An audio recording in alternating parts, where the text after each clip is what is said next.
So what's up with the umbrellas? I'm planning to use them to paint a metaphorical picture. I want you to imagine that you are having a midlife crisis and you run out and spend a bunch of your dough on a really nice convertible sports car. Okay. Now further imagine that you're driving it down the street and it starts to rain. What do? You pull over and you put the top up. Aha! That's where the fan site myth states that you might be wrong. That instead of wasting your time putting the top up, that you should floor it, go as fast as you can, because there is a speed at which you can drive that no rain will enter the driver's compartment. Sounds kind of unsafe to me. Sounds really fun to test to me. Aerodynamics, dangerous wet weather driving, and a classic urban myth. This is MythBuster Country.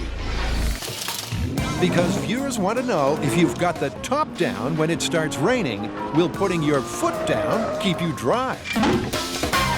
So, does this mean we get to drive a fancy car really fast in the rain? We do, but we are in sunny California, and that presents a little bit of a problem. I think just as we did in running in the rain, we're going to have to manufacture our own rain here. It's a bit of a chore, but I think we can handle that. We still get to drive a really fancy car fast in the rain, though, right? Yes, but slow down there, cowboy. I think perhaps we ought to take this model car and run some shop tests. Sprinkle some water at it, look at it on high speed, see if there's anything at all to this myth.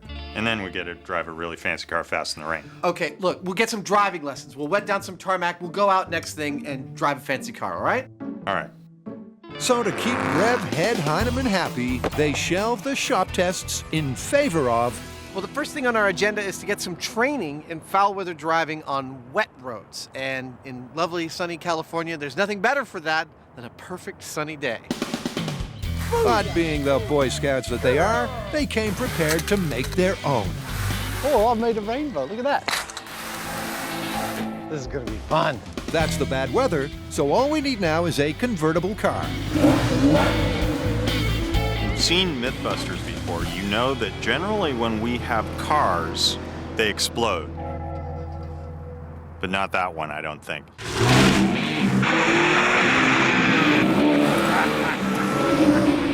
Pretty snappy. I think I know what I want for Christmas this year. Guiding the guys through their wet weather driving instruction is Brian Fraser. Brian's the guy that trains anybody that drives an emergency vehicle how to do it right. That means police, fire, ambulances. Brian's the guy. There's that understeer. There you go. You let a little bit of steering out, you felt the catch. Right. If I had a car like that, I wouldn't be letting Adam drive it. Harsh, but given Adam's track record and current over-caffeinated mood, fair.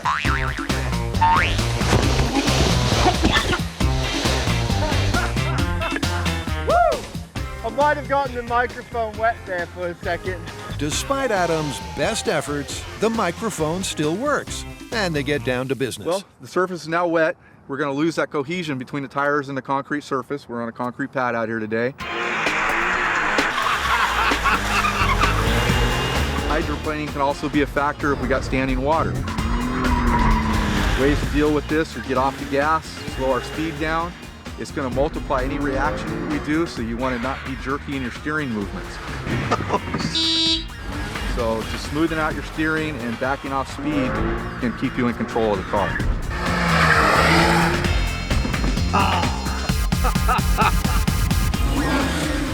The clearest difference between driving on the wet ground versus the dry ground is that it's a lot slipperier. Oh, sorry about that. Mostly this feels to me like getting a handle on where out of control is. That's the trick. Once you know where out of control is, you can back off from it. Or you can sneak up to it without getting in too much danger. Try to get a slide and shoot straight down that way. There you go. I lost my hat. We're just trying to get comfortable with this scenario so that if we hit something unknown out there on the testing site, we can recover safely. And that's the key. By simply getting to grips with the car on a wet surface, they can be sure they won't lose their heads at high speeds on the real test.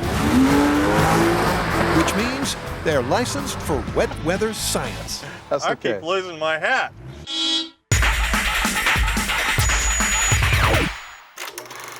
It's a popular fan site fable. Can you keep the rain out of your convertible by putting the pedal to the metal? After taking their luxury soft top for a wet weather test spin,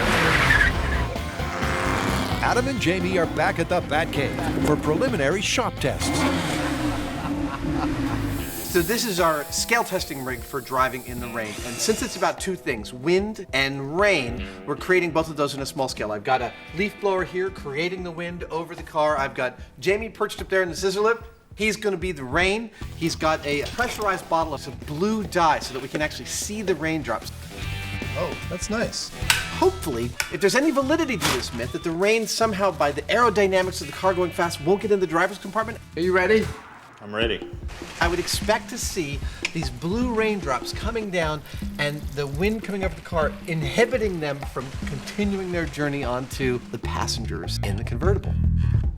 So they've got a convertible and they've got rain. To simulate driving through the rain, they've got a 15-mile-an-hour wind. All right, go for it. Oh, yeah. Followed by a small-scale hurricane with mini wind speeds of 30 miles an hour. I almost feel like I'm driving it.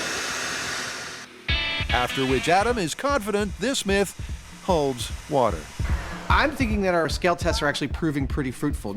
There may be something to this. We've run 3 tests, and they're showing me what I would expect to see if this myth were actually true, i.e., we've run it with no wind and some rain, a slow speed wind, 15 miles per hour, and a high speed wind, 30 miles per hour. And I'm seeing what looks like a bubble forming over the driver's compartment with less rain seems to want to get into. Yeah, it does show the rain kind of zipping over the cockpit, but I'm not that sure that the wind and the rain scale that well. We're going to have to do it full size. I knew you were going to go there. Well, it involves getting a sports car and driving really fast in it. But before said dangerous wet weather driving, Adam has a couple of issues. The first problem with this, as I see it, is that this was loaned to us by a friend and a fan of the show. And it's worth over $100,000, and we're MythBusters. There's an inherent danger factor just in letting us near something of this value. The second problem is that we've got to figure out a way at some fairly extreme speeds to be able to know whether water has gotten into the driver's compartment. This is a lot more difficult than when we were doing running in the rain. 785 grams, so 18 grams of water.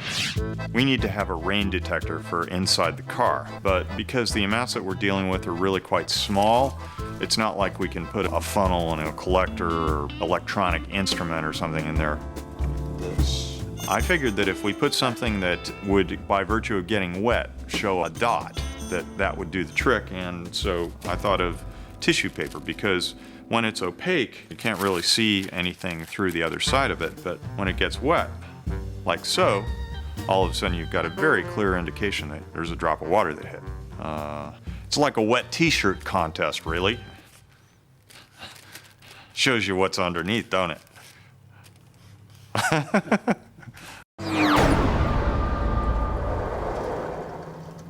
Jamie and Adam are on the runway at Alameda raising a rainmaker. It's a little Iwo Jima moment here. Yeah.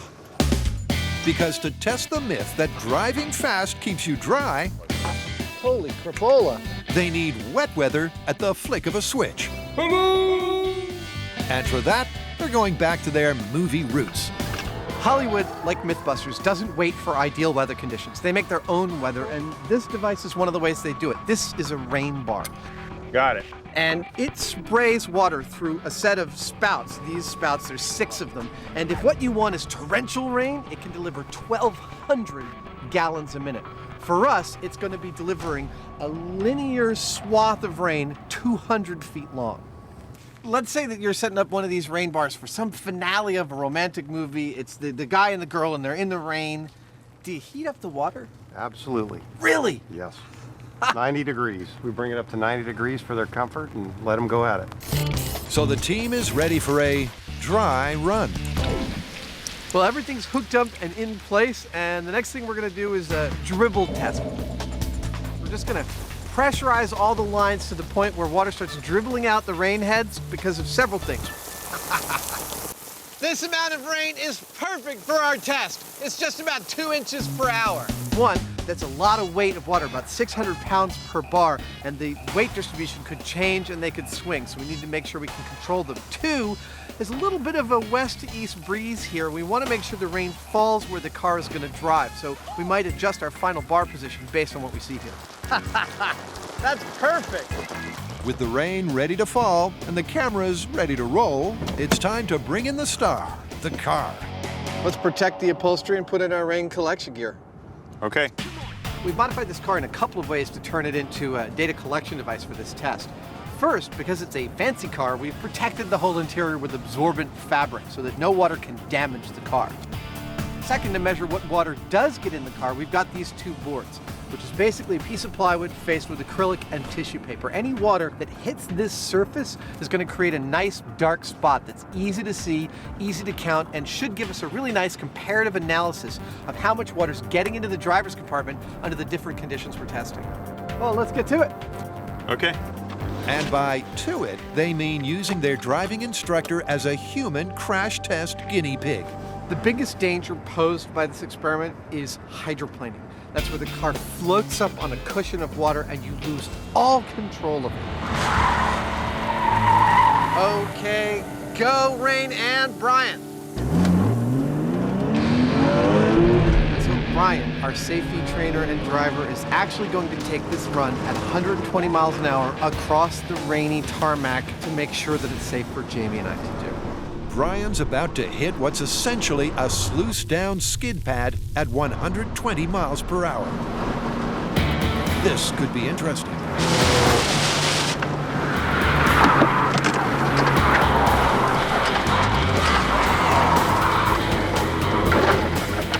Okay. Out of control through 450 degrees is exactly why the expert was behind the wheel and not Adam or Jamie. What happened there, buddy? That's what we call hydroplaning. Wow, that seemed quite intense. It was very intense and a lot of fun. I gotta say, Brian gets real props for that one. Looking at the footage, Brian's expression didn't change at all. He didn't flinch while he's spinning out of control around and around and around at 120 miles an hour. So one thing's clear, these tests will be dangerous. Hitting a wet surface at higher than highway speeds has the potential to put you into a spin cycle. How do you feel about it, Jamie? He did it. I'll do it. All right, you're all right with doing it? We're gonna be ramping it up for We're going to one be thing. going like 55 normal highway speed, then we'll ramp that up to like 80, and this is about the top speed that we're going to go, about 120. So that's as bad as it's going to get. Yeah. But it looks like hydroplaning is guaranteed. Adam and Jamie are lifting the lid on the myth that to stay dry, you don't put the top up, you put your foot down. First up is the control.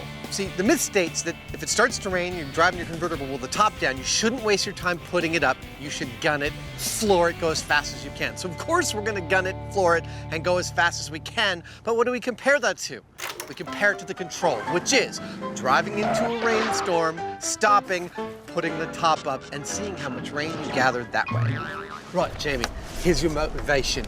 You're gonna be driving with your top down and it starts to rain. You're gonna stop while it's raining and put the top up. And to make it extra realistic for you, we're gonna make it rain. Got that?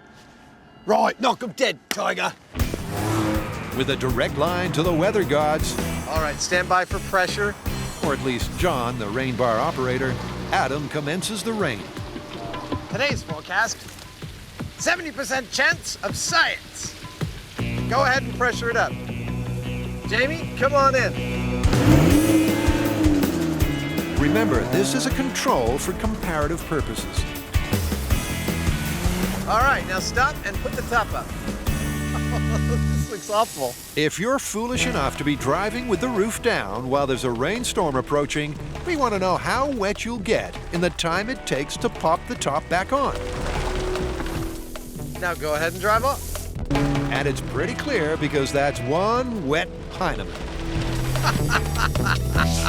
How was that? Looks like you got soaked. I think so.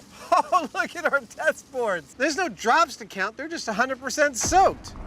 I don't know whether there's going to turn out to be something to driving really fast to keep the rain out of your convertible, but it's pretty clear that stopping at all, even to put the top up, is going to get you saturated with rain pretty quickly. All right, now stop and put the top up. Now that we've got a good control, it's time for some real testing. If there's any merit to this myth, we should see a lot less rain on our rain collection panels than last time. But the weather gods, the real ones, otherwise known as the physical forces of meteorology, decide to rain on Adam and Jamie's scientific parade. How do you like this? We're in the middle of a long California drought. Bummer. And we come out here to make our own weather, our own rain, and apparently we angered the weather gods because it's raining for realsies out here. The tissue paper rig is not going to work in these conditions. Well, why don't we do some runs anyway and shoot it on high speed, look at it closely and see if we can detect any kind of pattern from it. Okay, that sounds good. First up, let's do 25 miles an hour. Okay. For this stately 25-mile-an-hour test, out go the rain detection boards, and in comes the high-speed camera. Then, after a quick reset, Jamie ups the speed to a healthy 55 miles an hour before heading back to compare the two runs. At 25 miles an hour, I don't see any plume coming off the windshield at all. You will. It's coming up in just a minute. There, see? Yeah, it's pretty small. But still, you can see the effect. Okay. Then- Looks like a lot of it's going into the cockpit, though. Yes. Here's 55, though. The difference is actually pretty marked. So no plume. Look at how the plume appeared. Oh, yeah. Isn't that nifty? Yeah. Just totally clear. Totally clear? Well, there seems to be more of a plume at the faster speed, but is the cockpit actually staying drier? There's no way of knowing for sure until the real rain lets up. I'm not going to say this too loud, but it looks like it might actually be clearing up. We might get a window for testing soon. Today's forecast, 70% chance of science. With the weather clearing, that forecast is looking good. Adam and Jamie have already seen hints of the aerodynamic basis for this myth. Oh, yeah. Isn't that nifty? On the next 70 miles per hour run, they're looking for physical evidence on the tissue paper rain detectors. Here's my prediction. Take a look at the high speed after this run. I think what you'll see is a nice line of wind carrying water, creating a bubble over Jamie. All right, rainmakers, let's balance those bars. I think you're gonna see a lot less rain on these panels. Jamie, you may start your run now. This is 70 miles per hour, gunning it. Gun it, Jamie does. Hitting his mark and holding steady at the target speed for the length of the course. And cut the rain. And with no hydroplaning or dangerous spin out, it's time to take in the results. Oh, look at that. Wow, that's far out. It looks like no rain at all hit the middle here. But we've got wetness up top here and on the left-hand side here. You know, I also happen to notice the splotch of water right here and the drops over here are on the windward side of the car, the direction from which the wind was blowing during your run. The wind obviously affected it. It's important to note that whatever little water came in here on the 70-mile-an-hour run was a tiny, tiny fraction of what came in on the control. Totally. I predicted that there'd be less rain in the car on this run. Not nearly this little. There really seems to be something to this myth. A conviction only confirmed by the high-speed camera. That's really clear. It's like there's a line.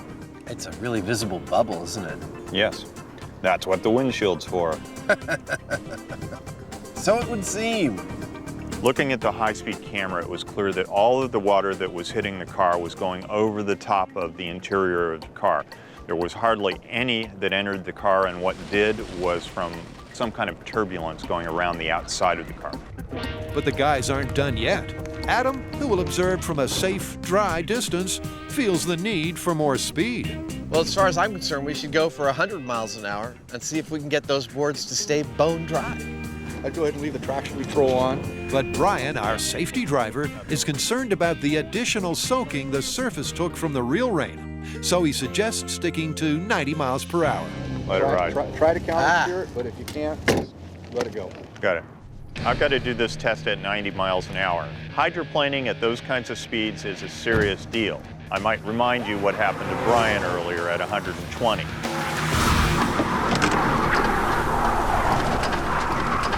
miles an hour is pretty fast. I'll keep my fingers crossed that I don't spin out like he did. 90 miles an hour? 90 miles an hour. 90 miles an hour. Let's do it. Let's go to full pressure. I am set and ready to go. Awesome. Jamie, you may start your 90-mile-an-hour run now. Let it rip.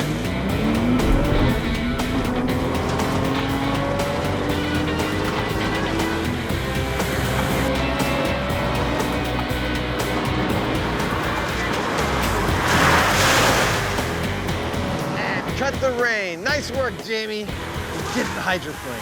Awesome. Let's open this top and see how we did. Oh, dude, look at that. This is what I call a result. Not bad. Not bad at all. These things, bone dry. We wanted to find out whether driving fast when it's raining will actually keep you dry, and it turns out it does. Around 25 miles an hour or so, it's not so effective, but as you go faster, it actually does deflect most of the rain. Now, it's not that hard to understand really, because the rain's coming down like this. If you're going this way and you've got something in front of you, then it's going to catch all the rain and send it up over the top of you. You stay dry. So it does make sense to gun it. The faster the better, in fact. Yeah, you might die in the process, but You'll be dry. You'll be dry.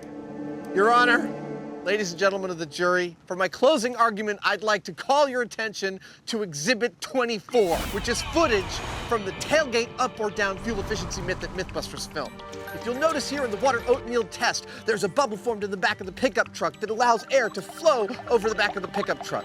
The self-same aerodynamics that the engineers put into this sports car that allow it to be aerodynamic even with the top down create the same kind of bubble over the passenger compartment, and I contend that that's what keeps the passenger dry at high speed. This is a conundrum because I don't feel like it's right to call this one confirmed. Yeah, driving really fast in the rain can be very dangerous. How about plausible but not recommended? I'll buy that.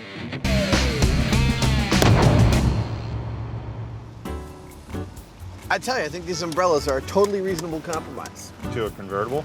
Yeah. A really fast convertible? I don't think so. They're already about ready to take off. Yeah.